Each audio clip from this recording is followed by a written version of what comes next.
Given below are two statements. So statement 1 है the electronegativity of group 14 elements from silicon to lead gradually decreases. देखिए सबसे पहले आपको मैं बता दूं इलेक्ट्रोनेगेटिविटी की आपको जो ऑर्डर है ऑब्वियसली वो कुछ ना कुछ बढ़ती घटती रहती है, right, along the periods and इसमें डाउन द ग्रुप भी। इसको अगर आपको देखना है तो मैंने ट्रिक अपलोड की हुई है, इलेक्ट्रोनेगेटिविटी आविष केमिस्ट्री देखेंगे सर्च करके तो आपको मिल जाएगी, उसका ही एक इसमें पार्ट में समझा दूंगा।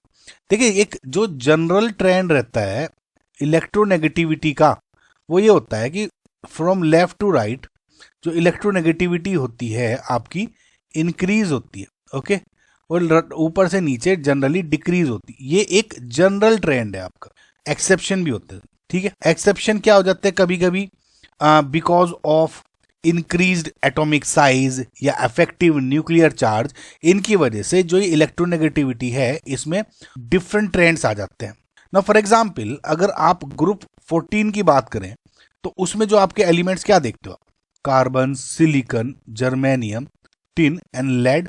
सो इसके अकॉर्डिंग तो क्या होना चाहिए, या इसके अकॉर्डिंग भी जो जनरल ट्रेंड के अकॉर्डिंग भी कि कार्बन से जैसे लेड की तरफ आ रहे हो तो कंप्लीटली डिक्रीज होनी चाहिए, लेकिन ऐसा नहीं होता।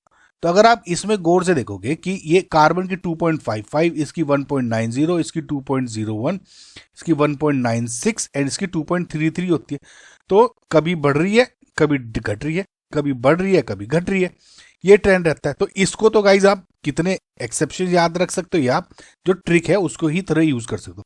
देखिए इसमें अगर आप देखो ना तो देखिए सबसे मैक्सिमम तो कार्बन की है, ठीक है। अब इसको ऐसे याद कर सकते हो स्पेसिफिकली ग्रुप 14 को, देखिए यहाँ इंक्रीज है, अब क्या होगा डिक्रीज फिर इंक्रीज, करेक्ट, फिर डिक्रीज फिर इंक्रीज।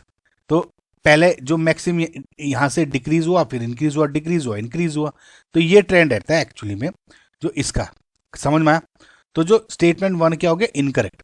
अब इसमें जो बोल रहे हैं group 14 contain non metallic, metallic as well as metalloid elements, this is correct statement. देखिए क्या होता है डाउन द ग्रुप जब आप जाते हो वी नो कि जो मेटालिक कैरेक्टर होता है वो इंक्रीज होता है, तो इस same goes in group 14 as well.